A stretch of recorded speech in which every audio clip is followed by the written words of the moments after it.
Olá pessoal, meu nome é Paulo Seleguin, sou professor aqui da USP de São Carlos. E nessa videoaula sobre engenharia aeroespacial, eu quero falar de mais um dos aspectos das missões Artemis, o que eu venho fazendo nas minhas últimas videoaulas, em particular a missão Artemis 2, prevista agora para abril ou fevereiro, quiçá fevereiro de 2026. Vamos torcer. Mas nessa missão da Artemis 2 é previsto a execução daquela trajetória de livre retorno que eu analisei na última aula. A gente fez vários dos cálculos que eu vou retomar parcialmente aqui. E essa trajetória, então, faz a circunnavegação da Lua, mais ou menos como vocês estão vendo aqui nesse pôster do filme Apollo 13. Mas voltando aqui ao contexto e à motivação para essa videoaula de hoje, a Artemis 2, então, deve realizar esse sobrevoo, essa circunnavegação da Lua, fevereiro, né, vamos torcer a fevereiro. Isso foi feito pela Apollo 8 em 1968, é a missão precursora da Apollo 11, essa sim pousou na Lua. Então a Apollo 8 executou isso para demonstrar a trajetória, e a Apollo 13, o filme que eu estou me referindo aqui, é o filme sobre a missão Apollo 13, executou isso de maneira emergencial. Eles tiveram um problema, né, explodiu um tanque ali, e eles não puderam pousar na Lua, mas executaram a trajetória de livre retorno. Tudo está ligado nessa aula de hoje e, em particular, o perigo que envolve essa transferência lunar. Falando ainda em termos de motivação, eu mencionei o filme Apollo 13, aqui eu já estou colocando o filme do Charlie Chaplin, o Tempos Modernos, esse fantástico.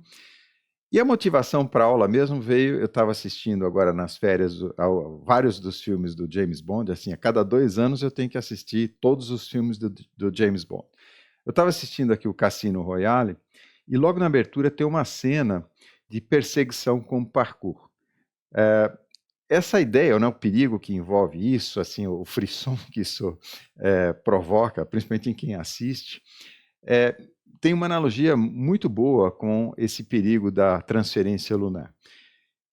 Vamos então explicar exatamente o que é essa história do parkour. Não sei se todo mundo sabe, é uma atividade aqui, não sei se é um esporte ou o quê, mas envolve uma grande precisão nesses saltos, está vendo? Ele saltando de um prédio para o outro, tá? E não pode errar, né? Se errar para menos, cai lá no precipício, cai no buraco, se errar para mais, eventualmente se esborracha lá na frente. Então isso está muito ligado à ideia da transferência lunar, tá vendo? A precisão, né, é incrível. E a cena do filme Cassino Royale está aqui. Então vamos ver a cena, eu vou mostrar para vocês, acho que eu vou até parar o vídeo no momento exato em que eu quero fazer analogia com a Lua. Então o parkour é essa atividade, é um esporte de demonstração, digamos, e foi usado aqui no filme Cassino Royale. Então o bandido está fugindo do James Bond, ele salta de um guindaste para o outro, com uma precisão muito grande, aí do guindaste para o topo ali daquela laje, né? Deixa eu voltar o vídeo na posição exata aqui que eu queria mostrar para vocês, né? Esse salto aqui, eu pensei nele quando eu estava assistindo isso pela enésima vez. Esse é um dos filmes meus preferidos, o Cassino Royale, do James Bond, mas esse salto ele tem que ser executado com essa precisão extrema. Mas para ser justo com relação à transferência lunar, é como se, né, porque a Lua está se movendo em relação à Terra, então é como um guindaste se movendo em relação ao outro. Então, para a gente poder fazer a comparação com a órbita de transferência lunar, é como se o guindaste de baixo aqui estivesse girando, digamos, 1 km por segundo é a velocidade de translação da Lua em relação à Terra. Então, o bandido ali que vai dar o salto, ele tem que saltar no vazio e confiar nos seus cálculos, digamos, confiar que os cálculos são corretos e quando ele chegar no ponto ali, o guindaste vai chegar junto com ele. Tá? Então, essa é mais ou menos a analogia com a manobra de transferência lunar. Às vezes a gente chama também de injeção lunar, porque é o momento em que você salta, quer dizer, aplica aquele ΔV para executar, para iniciar a trajetória de transferência lunar. A gente vai ver isso nos detalhes aqui mais à frente. Então, como eu estava dizendo, se trata de uma manobra orbital, de transferência entre duas órbitas coplanares. Por que eu estou pondo assim? Porque eu vou fazer algumas simplificações para a gente fazer os cálculos, que prevêem essa transferência em órbitas coplanares, porque aí a gente trata o problema como um problema bidimensional. A Lua, a órbita lunar está inclinada de mais ou menos 5% em relação, 5 graus em relação ao equador terrestre. Eu vou supor, né, que antes, né, da injeção translunar, como o nosso amigo Homer ali já está imaginando, essa equalização do plano orbital já tenha sido feita na órbita de espera. Mas, tratando-se de uma manobra, ela pode ser executada de diversas maneiras. A ideia é executar essa manobra gastando uma mínima quantidade de energia, um ΔV mínimo, numa órbita monoelíptica. Esses termos vão ficar claros, eles são termos da mecânica orbital, eu vou mostrar isso para vocês já já no detalhe. Tá? Então, tratando-se de gastar a menor quantidade possível de energia, a gente viu no curso, no livro também, né? Eu já vou mostrar para vocês no capítulo 6 do meu livro, essas manobras que envolvem um menor gasto de energia foram explicitadas, foram estudadas, propostas por Hohmann. Então a gente diz que é uma manobra de Hohmann ou uma manobra Hohmanniana. E eu vou explicar aqui para vocês o seguinte. Então vamos lá, a bolinha vermelha aqui é o Apollo ou a Artemis, né, a cápsula da Artemis.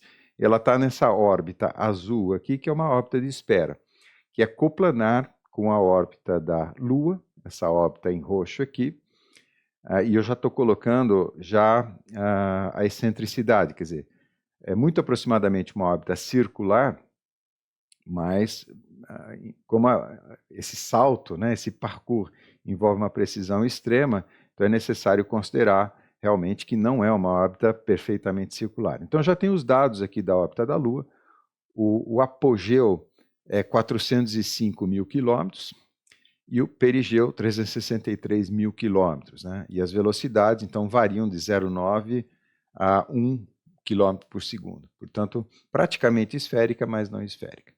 A órbita de transferência lunar, que a gente vai abreviar por OTL, o que o Homer está pensando, a injeção translunar é a injeção, a mudança, né, da órbita azul de espera para a órbita de transferência, que é essa órbita desenhada em branco aqui.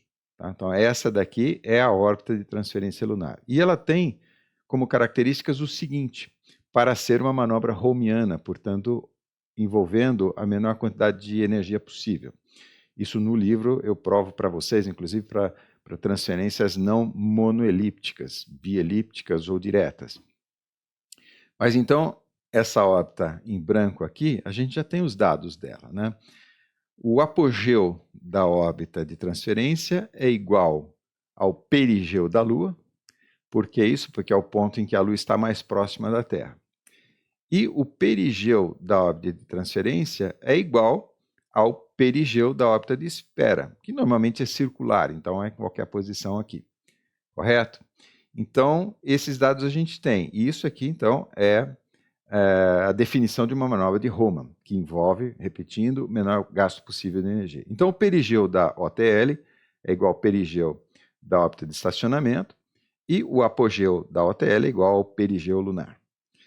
Correto? O problema todo, então, é lançar a espaçonave no momento exato, por exemplo aqui, de tal forma que ela encontre a Lua na posição exata ali, né, do perigeu lunar. E é exatamente a ideia do Molaka, acho que é o nome do bandido ali do filme do James Bond, saltando de um guindaste para o outro, considerando que o de baixo estaria se movendo. Então, a espaçonave, no caso ali, tem que chegar no local certo, na hora certa, para que ela seja capturada pela esse sói lunar, a esfera de influência lunar. Tá? E aí, dependendo se a gente vai fazer a trajetória de livre retorno, se vai pousar na Lua ou se vai impactar a Lua, as primeiras missões procuravam simplesmente se espatifar na Lua, né? Como se fosse um tiro de canhão. Vou falar disso mais à frente também. Então, é essa condição é que tem que ser alcançada. E o problema todo envolve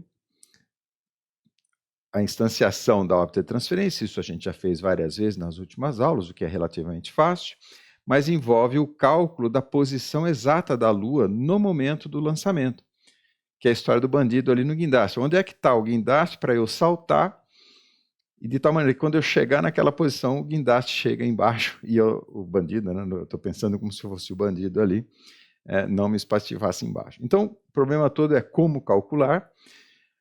Esse é o tema da videoaula de hoje. Eu vou usar, agora que eu estou com o livro, se você está interessado, é pela Amazon, Fundamentos da Engenharia Espacial, então agora eu posso fazer referência às fórmulas e aos textos do livro, coisa que eu tenho feito aqui nos meus cursos de Engenharia Aeroespacial. Aliás, ao final desse vídeo eu vou dar um anúncio, vou continuar fornecendo informações sobre a próxima edição do curso de Engenharia Espacial, um curso aberto, aberto no sentido, ele pode ser assistido pela internet, né? Eu vou dar mais informações, ele está previsto para agora, abril de 2026, ao final dessa videoaula aqui. Mas vamos em frente. Quais são os problemas envolvidos nessa manobra de injeção na injeção, ou a ITL na OTL, digamos assim, né? Injeção translunar na órbita de transferência lunar. Então, um dos problemas que pode acontecer, dos erros que pode acontecer, é uma injeção atrasada, ou seja, eu demoro para executar a manobra de injeção. Então, a Terra se move, ela chega na posição correta que a gente calculou, mas por algum motivo o foguetinho ali demora para fazer a ITL e, na verdade, ele não encontra a Lua na posição correta. Como ele não sai da esfera de influência terrestre, ele volta, ele ainda está em órbita em torno da Terra. O outro problema é o oposto, né? Fazer uma ITL adiantada, ou seja, executar a manobra de injeção anteriormente, né? Antes do ponto correto. Então, da mesma maneira, a espaçonave não encontra mais a Lua e volta para a Terra. Ainda, outro problema que pode acontecer é um ΔV insuficiente. Então, se falhar um motor, isso vai ser importante quando eu for mostrar uma cena do filme Apollo 13 mais à frente. Né? Se a quantidade de energia, ou quantidade de movimento, na verdade, transferida para a espaçonave for insuficiente, então a órbita não alcança, né, o apogeu da órbita não alcança mais o perigeu lunar, e o que acontece é a mesma coisa. Mesmo que você dispare no momento correto, na posição correta da Lua, mas como o ΔV foi insuficiente, pouca quantidade de movimento, ela não entra na esfera de influência gravitacional da Lua, portanto ela acaba voltando, não é capturada, né, pelo campo gravitacional lunar e acaba voltando para a Terra. E agora a parte perigosa, se o ΔV for excessivo, o que acontece? Mesmo que seja feito na posição correta, o ΔV é muito grande, então ele passa antes da Lua e o que acontece é o seguinte, isso eu ainda não falei para vocês, mas a Lua, ela está, já estou adiantando até um detalhe, né? Ela está no limite da esfera de influência gravitacional terrestre. Se o seu ΔV é excessivo, você pode exceder a velocidade de escape terrestre, então, né, não sendo capturado pela Lua, você é capturado pela esfera de influência do Sol. Então, você executou uma manobra de transferência para uma órbita em torno do Sol. Em números, isso aqui a gente vai ver, a velocidade de escape em torno da Terra, do campo gravitacional terrestre, 11,2, e os ΔVs aqui para inserção envolve aqui 11 km por segundo. Então, é muito próximo do limite. Qualquer errinho, você pode realmente entrar numa órbita em torno do Sol, e aí para voltar, né, você supostamente não teria propelente para fazer isso. Então esse é o grande perigo, é por isso que eu fiz a analogia com o parkour ali do 007. Bom, isso também me fez lembrar, e agora eu não estava assistindo o Tempos Modernos do Charlie Chaplin, mas eu me lembrei dessa cena aqui, em que ele arruma um emprego de vigia numa loja de departamentos e quer impressionar uma mocinha lá, então eles vão patinar, né? Então ele coloca o patins ali, deixa eu tirar o som, pronto, tirei o som, então ele está lá todo fagueiro, né? Demonstrando a habilidade para a moça ali, que na história depois vira uma grande atriz e não sei o que e tal, mas olha só o que acontece.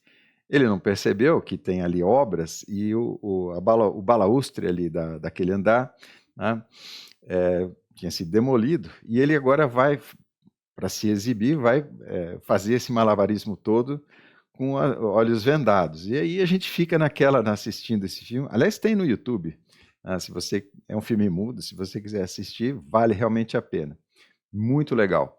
Mas então, assim, todo esse perigo, né, viver perigosamente na beira do precipício é mais ou menos essa ideia aqui do lançamento numa trajetória de transferência lunar, porque a Lua está no limiar ali do campo gravitacional terrestre. É engraçado que a moça percebe, né, ela não sabe patinar, e vai tentar avisar o Chaplin, mas ela, né, vai ali se arrastando, e ele não percebeu nada do que está acontecendo ainda, né? Vê que interessante agora, que ela vai conseguir avisar ele, e ele vai tirar a venda, né? Vamos lá. Ele quase cai, eu usei essa cena aqui.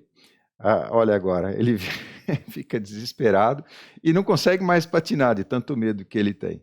Realmente é muito engraçado, né? Aí ele sai de cena ali andando, não mais patinando. Fantástico, Charlie Chaplin realmente é fantástico. Mas então, saindo aqui da parte lúdica, Discovery Channel da aula, vamos à engenharia da trajetória de inserção na esfera de influência lunar.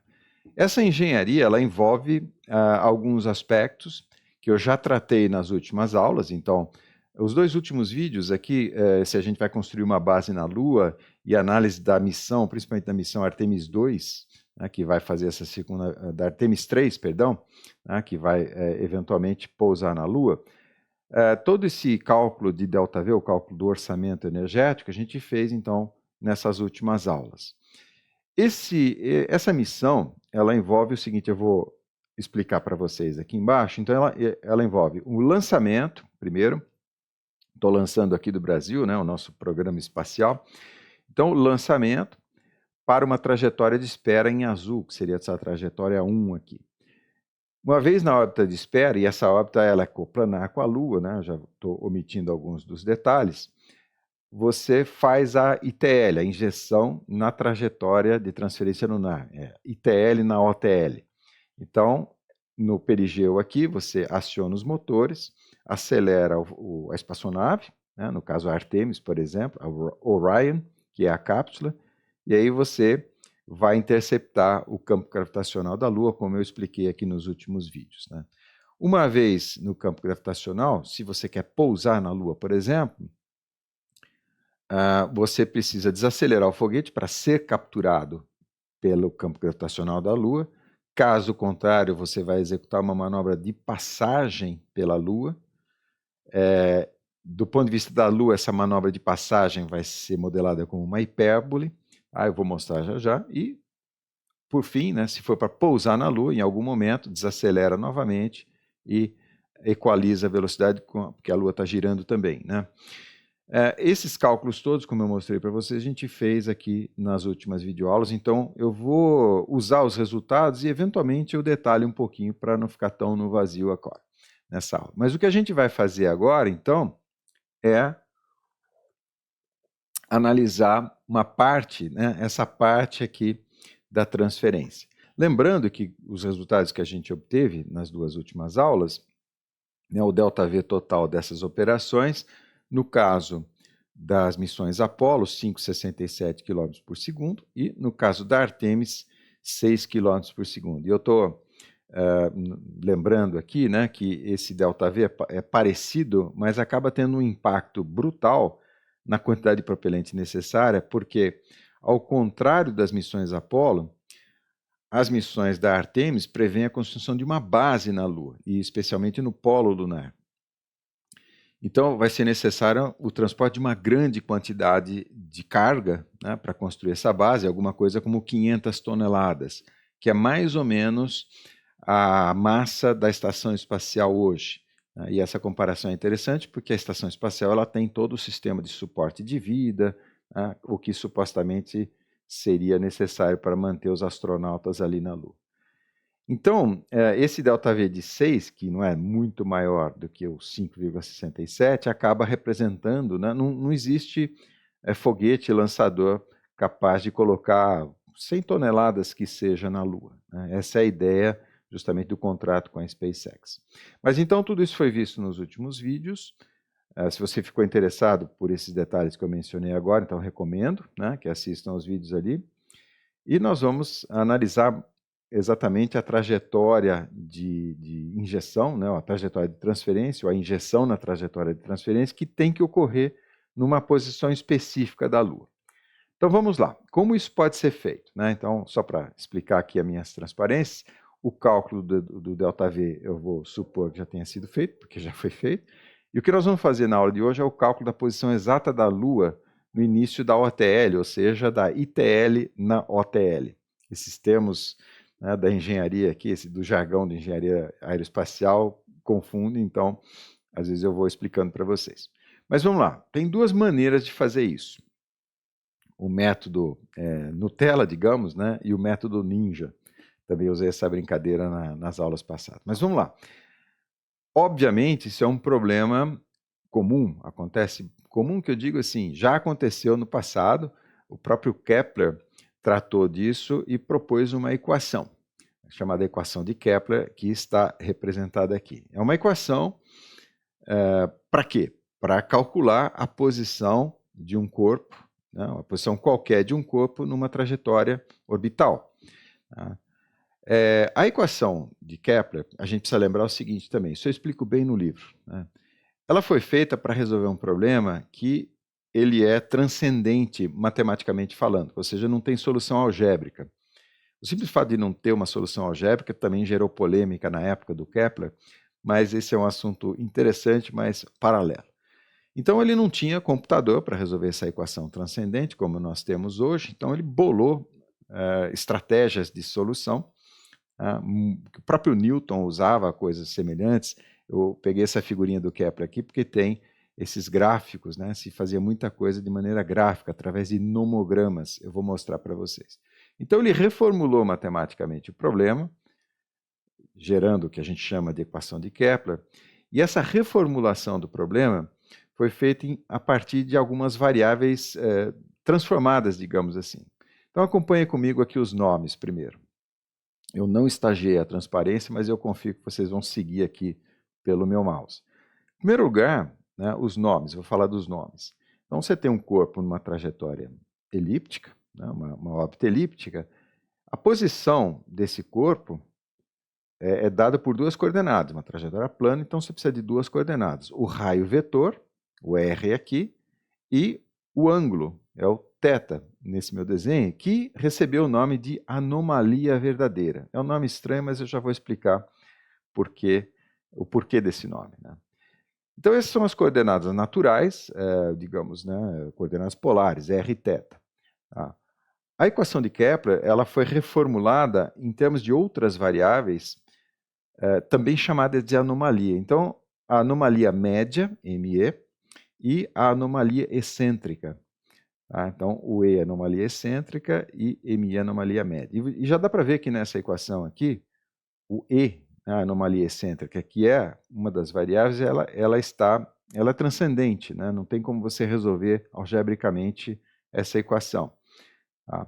Existe uma fórmula algébrica fechada, em série ok, mas fechada não, em que você consegue calcular E em função da excentricidade da órbita e da anomalia média, sendo que a anomalia média, né, é definida em função da anomalia verdadeira, a fórmula é essa daqui. Tá? Essas fórmulas eu estou jogando aqui no slide para vocês, mas elas estão todas explicadas ali no livro e no curso, tá? Mas a ideia aqui é, não se preocupem com as fórmulas, mas a ideia é o caminho de execução dos cálculos. Como eu disse para vocês, então o Kepler fez isso para poder resolver o problema de maneira gráfica. Então a equação ou a construção gráfica que permitia a solução dessa equação transcendente é até muito simples, né? Só que, né, anomalia excêntrica, anomalia média, anomalia verdadeira, né, deu um desespero no nosso amigo Homer Simpson, talvez um pouco em vocês também, mas aguardem que eu já vou explicar o porquê. Isso são razões históricas aí. Mas como eu disse para vocês, esse é o método Nutella, digamos, né? Na verdade, um simples gráfico resolve essa equação aqui. Mas o método Ninja é partir direto da equação orbital integrada, né? Ela está aqui, correto? Então, assim, nessa equação você tem o tempo, né, de trânsito na órbita, seria a função horária, né? E a incógnita é θ. Então, o método Ninja consiste em resolver uma equação integral em que a incógnita está num dos limites de integração. Bom, zero é onde a gente começa a medir a anomalia verdadeira e θ é a posição da Lua no momento do lançamento, né? Só que isso envolve resolver uma equação integral que envolve a utilização de métodos numéricos que o Kepler, obviamente, nessa época não tinha. Tá? A gente pode fazer isso de maneira muito fácil. Aliás, vai virar isso aqui para nós uma planilhazinha Excel, que dá para fazer em 5 minutos, inclusive eu deixo o link ali para vocês, né? Mas se você usa ferramentas e plataformas tipo MATLAB, por exemplo, é trivial. Tá? Mas vamos lá, vamos falar um pouquinho ainda do método Nutella. Como eu disse para vocês, o Kepler fez isso para poder construir um nomograma. Nomograma é uma construção gráfica que permite resolver uma equação não linear. Antigamente, inclusive nos cursos de engenharia, existia a disciplina chamada nomograma. Por quê? Porque a gente não tinha acesso tão fácil às máquinas de cálculo, né? Então, esse nomograma é muito simples. Na verdade, é uma esfera, você desenha mesmo com transferidor, compasso, lápis, né? Desenha uma esfera de raio 1, uma esfera unitária, tá? E num ponto aqui ligando o centro à base da esfera, imagine que essa esfera esteja rolando. Então, role ela para a esquerda, esse ponto Q vai parar aqui embaixo. Tá? Você define o ponto P em relação à excentricidade da órbita. Então, esse ponto P está à distância 1 menos E, né, do raio unitário da sua esfera. Ok? E aí você desenha aqui, né, gira a esfera de um comprimento E, tá? E a projeção do ponto P ali na base é o M, que seria a anomalia média, correto? Então é muito simples, dá para fazer até digamos, uma impressora 3D, dá para fazer uma maquininha de cálculo para fazer isso aqui. O Kepler, e na época, um pouco depois do Kepler, na verdade, o pessoal, para não usar nomograma, às vezes usava o que a gente em engenharia chama de solução iterativa, né? Então você chuta um valor de EK e usa essa expressão aqui para calcular o próximo EK, né? Então aqui está vendo, eu passei esse menos E seno de EK para o lado esquerdo ali, e esse E que sobra do lado direito é o próximo valor de EK. Em matemática, isso aqui chama iteração funcional, esse é o nome matemático desse método numérico, e eu gosto de chamar ele de o pior método do universo, porque a possibilidade dele convergir é baixa.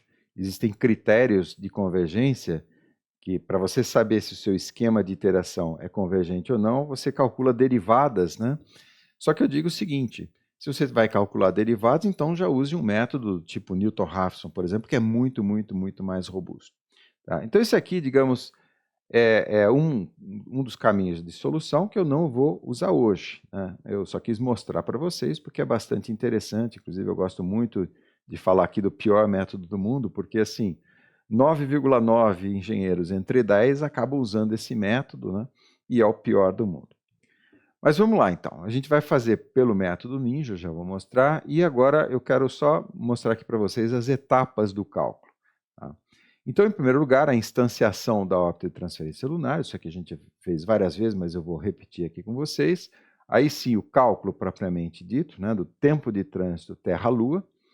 Isso para a gente, então, ir à parte 3, que esse é o miolo da aula aqui, a solução inversa da equação da trajetória orbital, aquela equação integral, né, utilizando um método de quadratura. A gente vai usar a regra dos trapézios, digamos que é a mais simples de todas.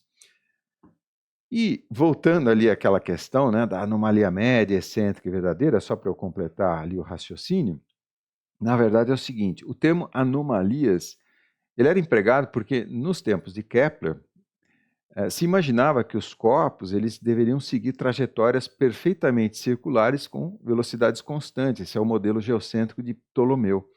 Então, observando o céu, o pessoal percebia que não era assim. Marte, por exemplo, se você observar no céu, se eu consigo mostrar com o dedo aqui para vocês, ele executa laçadas dessa maneira assim. Então, são anomalias. E essas anomalias, então, foram utilizados, o termo anomalias foi utilizado para designar esses comportamentos anômalos. Então, a anomalia verdadeira, como eu mostrei para vocês, é o azimuth na trajetória, o θ ali das coordenadas polares. A anomalia média é o azimuth na trajetória elíptica se o corpo seguisse uma velocidade constante na trajetória elíptica. Aqui no PowerPoint eu não consigo animar uma trajetória elíptica com velocidade variável, então aparece com velocidade constante, mas é uma limitação do PowerPoint e do vosso professor, portanto, tá? Mas se supunha, olha, trajetória elíptica, mas a velocidade então devia ser constante, mas não é, então é uma anomalia. A anomalia excêntrica é o contrário, né? A trajetória deveria ser circular, segundo o modelo de Ptolomeu, e não é. Então, a anomalia excêntrica é o azimuth se a trajetória fosse circular. Eu pus 3 pontinhos aqui porque você tem que imaginar uma trajetória circular e a trajetória elíptica projetando a posição do astro orbital sendo projetada nessa trajetória circular perfeita, né? Então, assim, são construções que o pessoal fazia para especificar. Ok? Então, o termo anomalias vem daí. Mas vamos em frente aqui, tudo isso está bastante detalhado no capítulo 6, tanto o método Nutella quanto o método Ninja, e incluindo essa parte histórica toda, essa polêmica de não ter solução. Na época se pensava o seguinte, olha, se não tem solução algébrica fechada, então não tem solução. Mas o argumento dos cientistas da época falou, mas como não tem solução, se a gente está vendo ali, né, os astros, a Lua, Marte, etc., né, executarem essas órbitas, né? Então, como eu disse, está bem detalhado no capítulo 6, em particular aqui, ó, o item 6.3 é o cálculo temporal de trajetórias interplanetárias. Ali, então, eu detalho bastante algumas das fórmulas que eu vou simplesmente jogar aqui para vocês, só explicando a origem. Em frente, então, a instanciação da OTL, que seria a órbita de transferência lunar. Essa órbita, como eu mostrei para vocês, ela é uma órbita romiana, então ela tem o seu perigeu correspondente ao perigeu da órbita de espera, que seria essa órbita azul aqui, e essa, o ΔV dela, toda a análise dessa órbita de espera eu não estou fazendo aqui, só estou considerando a transferência. O apogeu da órbita de transferência corresponde ao perigeu lunar, tá? E por que o perigeu? Porque o perigeu é o ponto mais próximo da Terra, é quando a Lua está mais próxima da Terra, né? Então, com isso você reduz tempo, reduz a quantidade de energia necessária, como provou Ohm. Ok? Essa órbita de espera, eu vou supor que tem uma altitude de 250 km. Nas missões Apollo, eu acho que era 200 ou alguma coisa parecida com isso. Como eu não sei, né, quanto que vai ser, não é 400 km de altitude, é a órbita da estação espacial, você não precisa tanto. Então, eu vou supor aqui 250 porque é a altitude orbital que a gente usou nas aulas anteriores. Okay? E a ideia toda é calcular a posição que a Lua tem que estar para marcar, né, para dar o início da ITL, da injeção translunar. Vamos lá, as fórmulas, a gente vai usar um formulário aqui do capítulo 6. Aqui na direita a gente tem órbitas elípticas, perdão, à esquerda as órbitas elípticas, à direita as órbitas hiperbólicas, e um comentário, isso aqui corresponde, o que eu estou fazendo aqui com vocês é o que a gente chama de método das cônicas justapostas, ou seja, a gente divide o problema multicorpos, são 3 corpos, né? A Terra, a Lua e a espaçonave. Então a gente divide esse problema de 3 corpos em 2 problemas de 2 corpos, a Terra e a espaçonave, depois a Lua e a espaçonave. Isso é uma aproximação, mas a gente está desprezando também outros efeitos aí. Ok? Então, as condições ali da OTL estão dadas aqui. Então, o periastro da OTL, alguma coisa como 6.000 quilômetros. Eu não vou falar todos os números ali, mas só para fazer referência para vocês, ok? O apoastro da OTL, 3,6 vezes 10 a quinta quilômetros. Então, 363 vezes 10 a terceira quilômetros, ou seja, 363 mil quilômetros. Eu estou misturando aqui notação científica com notação de engenharia. Mas se a gente tem dois elementos orbitais, a gente tem todos. Então, usando as formulinhas, aqui eu consigo calcular, por exemplo, a excentricidade da órbita, fazendo o cálculo aqui, então é 0,96, 0,96 é quase 1, 1 é uma órbita parabólica de escape, portanto mostrando que de fato a Lua está no limite da esfera de influência gravitacional terrestre, e é mais ou menos a situação ali do Charlie Chaplin, quando ele quase cai ali no abismo, né? Ok? Então, calculamos a excentricidade, vamos calcular o semi-eixo maior, então eu estou usando, deixa eu dar um zoom aqui, o semi-eixo maior, eu usei o apoastro, né? Então eu pego essa formulinha aqui do apoastro e, não, perdão, essa formulinha aqui, né, do semi-eixo maior, tá?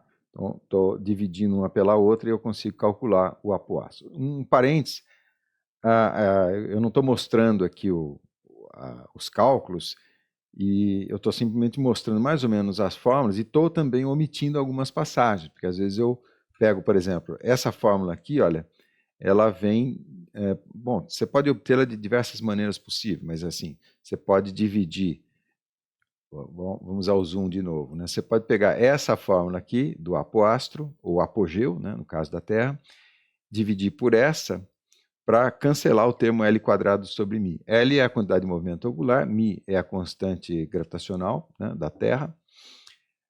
Com isso você não precisa calcular a quantidade de movimento angular. Tá? Então essas manipulações eu estou omitindo tudo, vocês, se quiserem, eu recomendo, refaçam essas contas todas e, por favor, se eu cometi algum erro, me avise ali para eu corrigir os slides para os próximos alunos. Então calculamos o semi-eixo maior, a velocidade no periastro, no perigeu da órbita, 10,8. Isso aqui é a velocidade que a espaçonave tem que ter para se injetar na órbita de transferência, portanto, próximo dos 11,2 km por segundo, que é a velocidade de escape na Terra, ou seja, justificando essa situação aqui do Charlie Chaplin, ou aqueles saltos ali nos praticantes de parkour. Tá? Parkour é percurso em francês, né? Então é daí que vem. Eu não entendo muito disso, mas aparentemente esse foi um esporte inventado ali na França. Parkour. Então a velocidade no perigeu, a velocidade no apogeu, estou usando formulinhas aqui das órbitas elípticas. Então começa com 10, termina com 0,2 ali mais ou menos. O que é, imagina você lançar uma pedra para o alto, né? Ela sobe, inicialmente ela tem uma velocidade máxima, ela sobe, sobe, sobe, no apogeu ela está quase com velocidade zero, aí começa a cair. É mais ou menos essa situação que está acontecendo aqui. Por fim, um parâmetro importante que é o tempo de trânsito. Primeiramente, eu vou calcular metade desse tempo, tá? Porque a gente só vai, né? Não estou considerando o tempo de retorno. Então, eu dividi, né, o tempo, o período orbital, o T da OTL, o T da órbita de transferência lunar, estou dividindo por 2, usando a formulinha aqui, tá? Vamos lá, dar um zoom, essa fórmula que eu estou usando, ela está aqui, estou usando essa fórmula, tá? Em função do semi-eixo maior, e como eu dividi por 2, porque eu quero só metade do tempo, né? Então o 2 ali não aparece no numerador, ok? Fazendo fazendo as contas, 3,9 vezes 10 a 5 segundos, que é mais ou menos 4,6 dias, segundo uma transferência de Roma. Okay? Então esses são os dados que a gente precisa aqui para a instanciação da OTL. Um parênteses, né? No caso a gente vai usar esses dados para calcular a posição da Lua, nesse instante aí, eu já vou explicar, mas vamos supor que a gente quisesse acertar a Lua ou pousar na Lua, né? Então eu estava mencionando para vocês no início que essas coisas todas estão voltando hoje, é como se fosse uma corrida espacial 2, né? Se diz que a gente está numa Guerra Fria 2, e como teve também na Guerra Fria, a gente está numa corrida espacial 2. É mais ou menos o caso, sabe? A China está com um programa bastante avançado, bastante significativo. Mas então, só para contar um pouquinho dessas histórias, né? Uma vez que a sonda ou a espaçonave entra no campo gravitacional lunar, ela está entrando com uma velocidade de 0,2 km por segundo. A Lua está transitando naquela posição com 1,07 km por segundo, então é como se a Lua atropelasse a espaçonave. Tá? Mas, quando a espaçonave entra na esfera de influência gravitacional lunar, que seria esse círculo aqui cinza, ela passa a ter uma velocidade relativa, e como são velocidades paralelas, é uma transferência de Raman, né, o apogeu da órbita de transferência corresponde ao perigeu da órbita lunar, são velocidades paralelas, então a subtração das duas dá a velocidade relativa. Então ela executa uma passagem hiperbólica, bom, hiperbólica se a velocidade for maior que a velocidade de escape, né? Mas então uma passagem supostamente hiperbólica, o perigeu dessa passagem, ou né, pode ser uma órbita elíptica se essa velocidade é menor que a velocidade de escape, mas nas primeiras explorações o pessoal queria simplesmente impactar a Lua. Tá? O primeiro objeto a impactar a Lua fez exatamente isso que eu estou mostrando para vocês, foi o Luna 2 do Programa Espacial Soviético em setembro de 1959. Tá? Então, foi a primeira vez, nos tempos do Korolev, que era o Von Braun soviético, eles conseguiram impactar isso à frente, então sempre ganhando dos americanos. A gente faz isso, impactar a Lua ou não, né, a partir do cálculo de dois parâmetros. Na verdade, um parâmetro aqui, que é esse delta infinito, que a gente chama de raio de mira. Tá? Então, se você calcula o raio de mira de tal maneira que aqui seria o perilúnio, né, ou periselênio. Esses nomes são complicados, mas né, vem de toda essa tradição histórica. Então, o perilúnio, se ele cair dentro né, do raio da Lua propriamente, então você vai se espatifar na Lua. Então, calculando ali o delta infinito, o raio de mira, para se espatifar, o Korolev conseguiu em 1959. É interessante porque eles tentaram várias vezes, erraram várias vezes, né? Isso é muito... todas essas tentativas, a gente comenta do sucesso, mas é interessante também olhar os fracassos. Mas isso, então, está descrito nesse livro, eu estou dando uma recomendação de livro aqui, da Deborah Cadbury, que fala sobre a corrida espacial e conta todas essas tentativas. E aqui eu coloquei o nosso amiguinho ali, o Cão Coragem, né? Coragem, o Cão Covarde, acho que é assim, né? Eu assisti isso aqui nos tempos que os meus filhos eram criança, né? Por isso que eu lembrei dele. Mas então, por que eu estou colocando aqui o Coragem? Porque eles usaram vários cachorros ali para fazer esses testes, tanto de lançamento, e vários deles, infelizmente, morreram, né? A Laika é uma sobrevivente, tá? Mas, bom, outros também sobreviveram. Mas então, se você está interessado aqui nos detalhes, e realmente são bastante interessantes, tanto do lado soviético quanto do lado americano, esse livro vale a pena. Uma outra alternativa seria ou entrar em órbita ou simplesmente fazer a órbita de livre retorno, que é o que a Artemis 2 vai fazer. Então, você dimensiona o raio de mira de tal maneira que o perilúnio da órbita não impacte na Lua. Tá? Então, você pode, por exemplo, aqui nessa manobra que eu estou desenhando, você está executando simplesmente uma mudança de direção. Tá? Então, você muda de direção aqui e entra numa outra órbita em torno da Terra.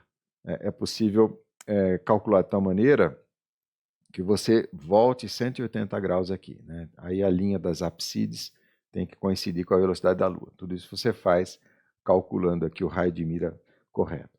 Mas se a ideia é entrar em órbita, então você entra com uma certa velocidade ali e no perilúnio, aciona os motores, desacelera, e aí você é definitivamente capturado pela órbita, pelo campo gravitacional lunar. Ok? Então, isso seria uma manobra de passagem, se esse for o caso, ou de realmente inserção orbital, aplicando um ΔV no perilúnio ali do que seria a trajetória de passagem. Isso aqui é um pouco a parte do que a gente quer fazer. Vamos voltar ao cálculo propriamente da posição da Lua. Então, cálculo da posição da Lua na ITL. Vamos lá. Então, também não estagiei esse slide aqui, mas, por favor, sigam as indicações aqui com o meu mouse. Então, a gente já tem a órbita da Lua, com vários dos seus parâmetros. Então, o apogeu, 405 mil quilômetros, o perigeu, 363 mil quilômetros. Com essas velocidades, a gente quer calcular essa posição θ, né, que é a anomalia verdadeira da Lua, no momento da trajetória da ITL, da inserção na trajetória de transferência lunar, cujos parâmetros também já estão instanciados. O que a gente tem, o último cálculo que eu fiz, é o tempo, tá? Para vir aqui do perigeu até o apogeu da OTL. A gente calculou 3,958 vezes 10 a quinta segundos. Esse tempo, ele é o tempo, se a gente voltar, né, enrolar o tempo para trás, então a Lua voltando aqui, 3,958 vezes 10 a quinta segundos, corresponde à Lua nessa posição. Tá? Então o que eu vou fazer, na verdade, é usar esse tempo no cálculo aqui desse tempo. Tá? Agora, esse tempo T da OTL é o tempo total de trânsito, ou seja, de um período total. Correto? Então esse tempo ele é o seguinte, vamos lá, aqui essa parte aqui, né? Ele é o tempo, né, para a Lua vir de θ até 2π, seria, né, 360 graus, a volta completa, tá? Que seria esse tempo que a gente calculou, mais o tempo que ela sai de zero até a posição. Tá? Isso integrando a equação horária, a equação orbital da Lua, ou de uma órbita elíptica genérica. Né? O que define a órbita aqui, então, nesse caso, é a excentricidade e a quantidade de movimento angular, o L ali. O μ na verdade, é a constante gravitacional universal vezes a massa do planeta que está no foco aqui da elipse. Ok? Então, esse daqui é o método ninja que eu estou falando, porque ele envolve a solução de uma equação integral. A incógnita aqui é a posição θ. E só lembrando, né, por convenção, a gente mede o θ a partir do perigeu, ou do periastro de um planeta genérico, no sentido horário. Por isso que eu montei essa soma aqui. Esse aqui é o método ninja, e envolve, então, a solução dessa equação integral, que agora que a gente tem planilhas como se diz, matcades da vida, ou matlabs da vida, isso é trivial. Eu vou fazer isso daqui, na verdade, usando um método de integração média de quadratura. Então, acompanhe comigo, eu vou até voltar ali, né, porque eu também não estagiei o slide, então acompanhe a explicação. Eu vou pegar a fórmula original, que está aqui, vou alterar a fórmula original. Na verdade, eu vou fazer o seguinte, dividir tudo por L ao cubo e multiplicar por μ quadrado, né, e aí eu tenho essa integral aqui. Correto? Só para não ter esse termo gigantesco aqui multiplicando a integral. Aí, e ter que trabalhar com 10 aqui. Então eu gerei, e fiz o seguinte, né? Criei uma função, estou subtraindo ali o tempo total, certo? Deixa eu explicar melhor aqui, então. Peguei esse tempo total, subtraí ali desse 3 vezes 9, 58 vezes 10 a quinta, e dividi tudo por L ao cubo por μ quadrado. Então deu menos 5,24. Menos porque, na verdade, né, o tempo total de trânsito aqui em torno da órbita é maior do que simplesmente esse tempo parcial na órbita aqui. Então, por isso o sinal negativo. E aí sobrou só a integral. A integral, então, eu vou usar um método de quadratura. Esse aqui é o método dos trapézios, é bastante simples. Você calcula, né, o valor da função no limite inferior, que no nosso caso aqui é zero. Depois calcula o valor da função no limite superior, que no caso então aqui é o θ, tá? E depois calcula os valores da função em posições igualmente espaçadas entre A e B, que são os limites de integração, soma todo mundo e multiplica por 2. Esse é o método dos trapézios. Tá? Isso aqui a gente pode, então, com isso, a gente pode fazer isso para vários θs, e construir essa função aqui. Esse f de θ é essa função aqui. E aí, obviamente, né, quando f de θ é igual a zero, θ é igual à posição da Lua, né, quando o tempo total, né, voltando para trás no tempo ali, o 3,958 vezes 10 a quinta segundos. Tá? Eu gerei uma planilha Excel, deixa eu mostrar aqui para vocês, e eu vou deixar essa planilha aqui nos comentários, o link, se você quiser baixar, mas eu vou gravar no finzinho ali um vídeo só para montar a planilha, para vocês verem o quão fácil isso é. Então eu vou fazer um pouco diferente. Normalmente eu desligaria a câmera agora, iria para o Excel, faria a montagem, mas eu vou fazer isso depois do fim do vídeo, tá?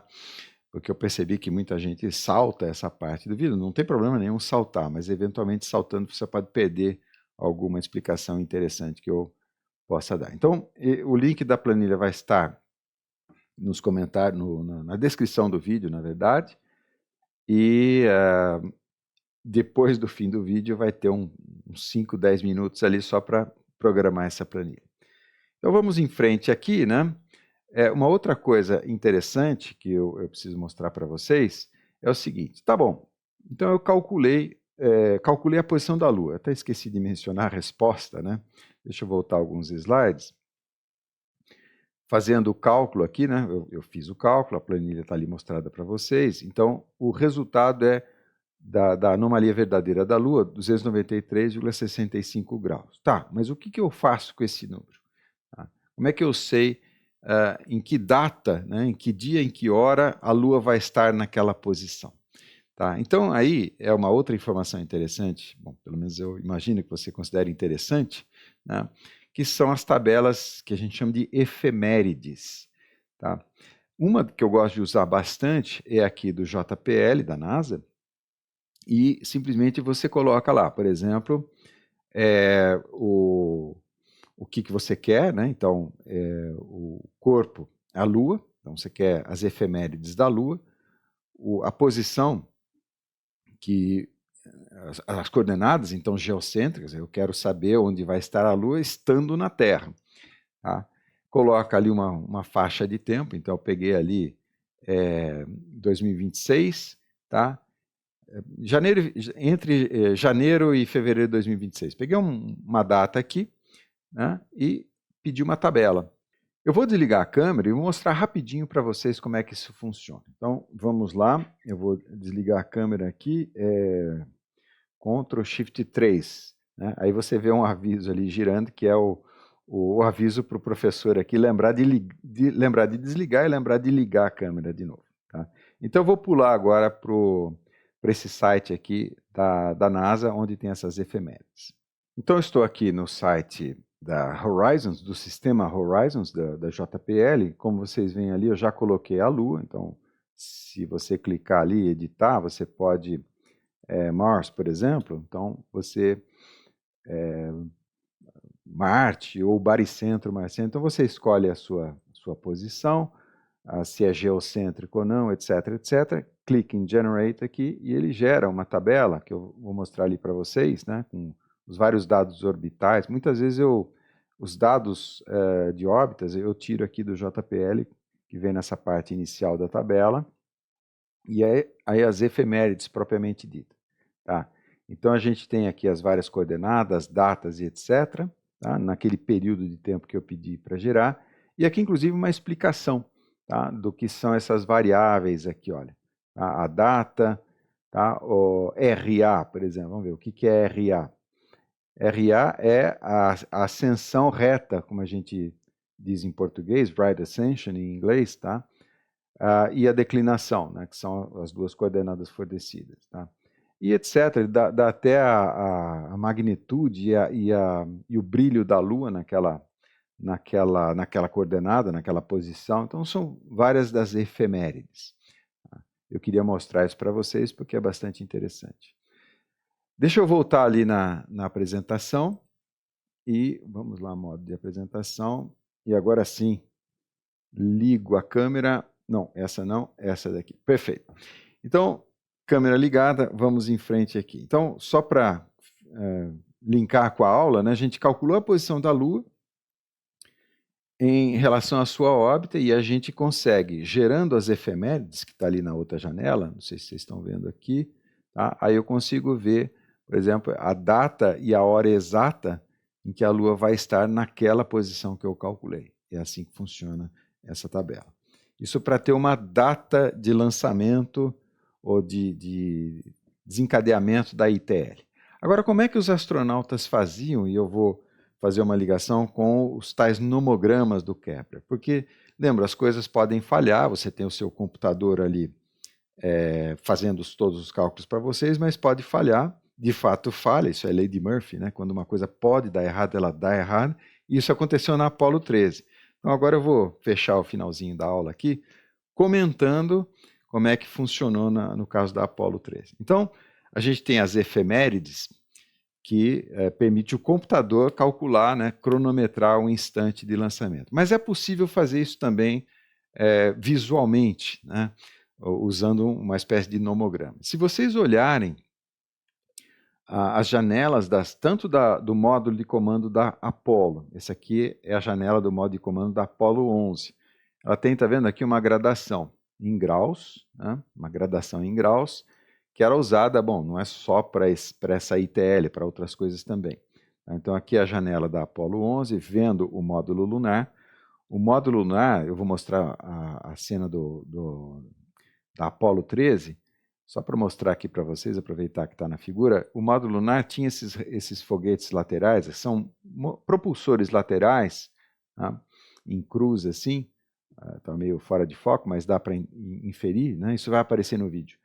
E eles eram usados para justamente direcionar a Apollo. Esse aqui é o propulsor central do módulo de pouso, o módulo lunar, né, o pousador das missões Apollo. Esse é o motor central, responsável pela aceleração ou desaceleração, e esses motorizinhos laterais aqui, propulsores laterais, é que davam o direcionamento. Tá? Isso vai aparecer nas cenas do filme.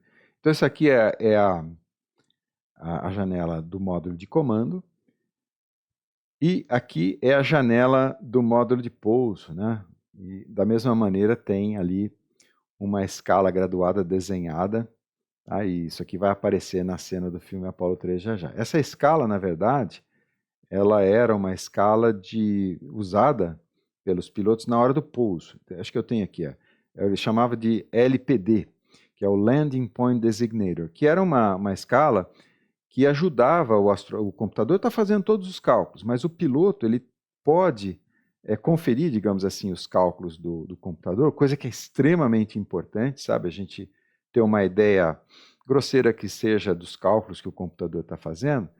Tá? E essa escala, então, conforme você observa, você que eu digo astronauta, né? Observava o movimento do horizonte lunar ou o movimento da própria Terra contra essa escala aqui, tinha condição de saber se a trajetória estava correta ou não. Então não deixa de ser um nomograma, tá? Como eu mostrei para vocês, está vendo? É uma escala meio esquisita, né? Porque ela é meio torta, meio esconsa, como está aparecendo aqui, mas é em função daquelas equações serem não lineares, tá? Essa escala ela vai aparecer numa cena específica aqui do filme Apollo 13, que é real, é uma situação que realmente aconteceu, que foi uma manobra de correção da trajetória de retorno à Terra.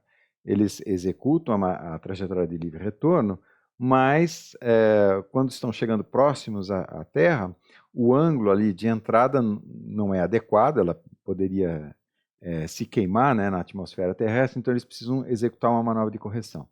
Só que, né, não tem os computadores e alguma coisa aconteceu lá que não estava funcionando, eles têm que fazer isso no manual.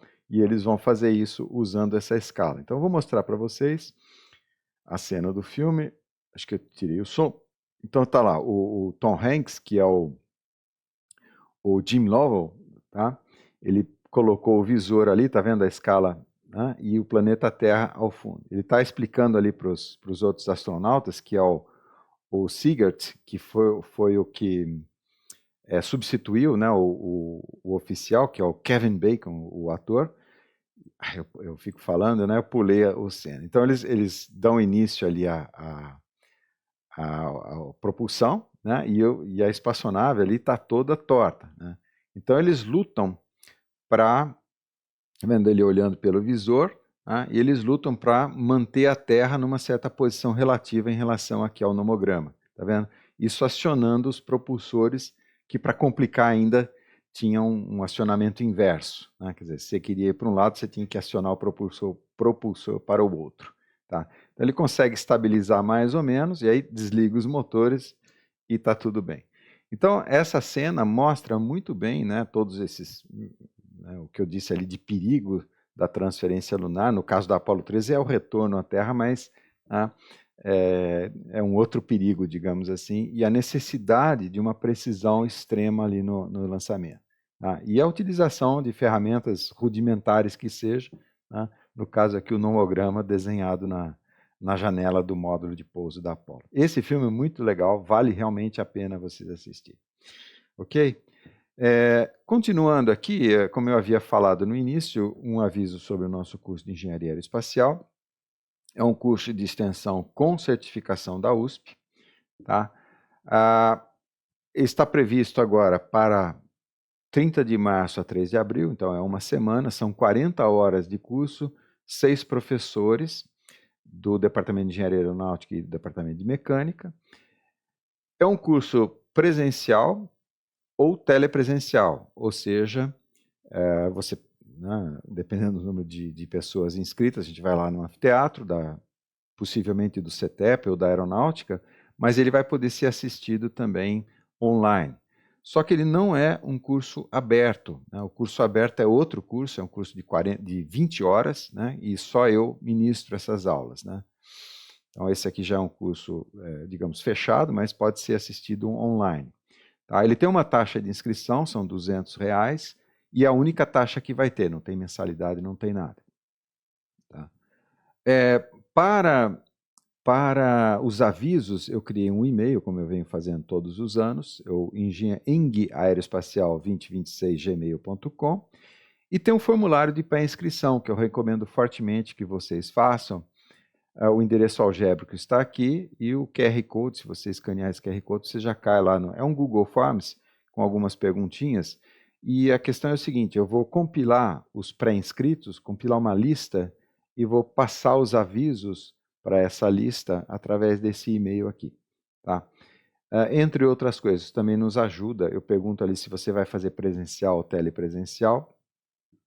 São 150 vagas no total, esqueci de mencionar isso, né? Mas, por exemplo, isso nos ajuda a computar ali quantas pessoas vai estar no presencial, a gente vai organizar o coffee break, a reserva da sala, etc, etc. Ok, pessoal? Então é isso, aguardem por novas informações, a gente acabou de virar o ano e as coisas estão andando ali, e assim que eu tiver informações novas sobre o curso, eu comento com vocês. Um último aviso rapidinho, algumas pessoas já me perguntaram se o curso aberto né, vai ser ministrado. Na verdade, ele está inteirinho, né, esse curso aberto e gratuito, né, ele está inteirinho no meu canal de YouTube, todas as aulas da edição do ano passado estão no YouTube, então se você quiser assistir, é só assistir. Mas isso é um curso só de 20 horas, não são 40 horas, e como só eu ministro, então eu só falo das coisas que eu entendo, né? Aqui no curso de 40 horas tem várias outras especialidades dos outros professores aqui que vão ser cobertas. Por exemplo, a parte de estruturas, a parte estrutural que é importantíssima, sistemas de controle, etc. Ok? Agradeço também muito se você puder ajudar na divulgação desse curso, porque a ideia é que o maior número de pessoas possível o alcance. Ok, pessoal? Então é isso e até a próxima. Bom, então, conforme eu havia mencionado durante a videoaula, eu estou voltando aqui com a planilha de cálculo da solução do problema da posição da Lua no momento da ITL. Eu já tenho uma planilha pronta, o link eu vou colocar na descrição do vídeo, se você quiser baixar, mas a ideia é fazer um mini tutorial aqui para mostrar a programação. É bastante fácil, vocês vão ver.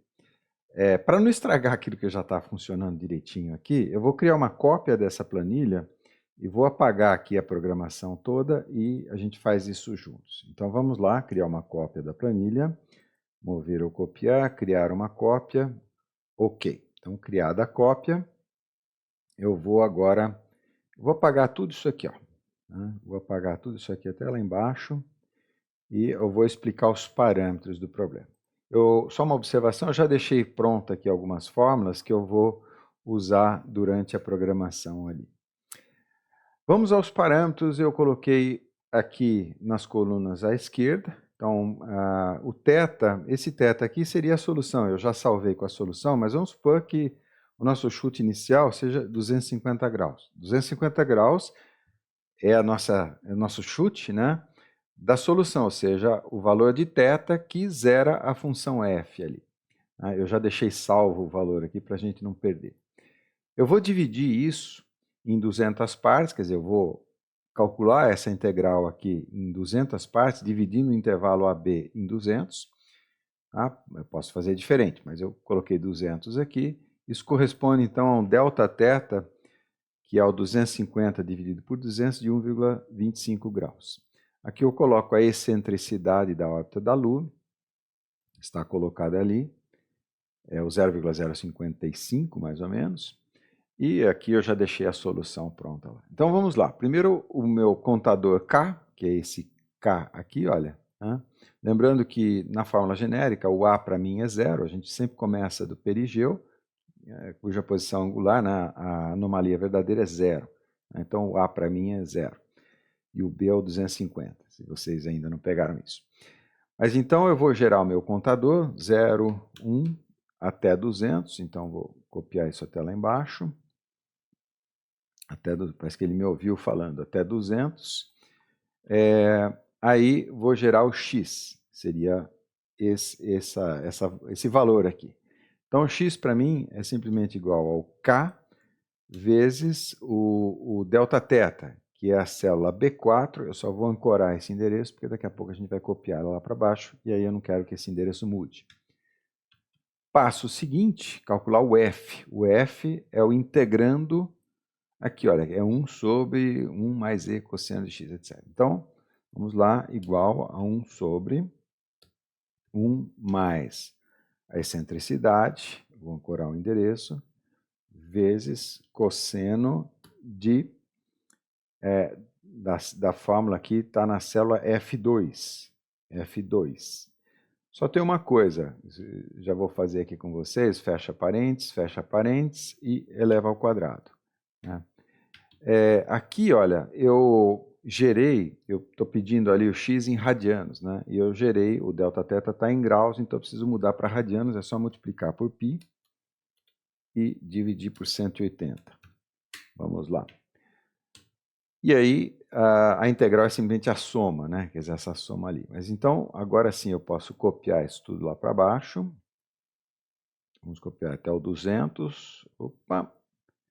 Ok.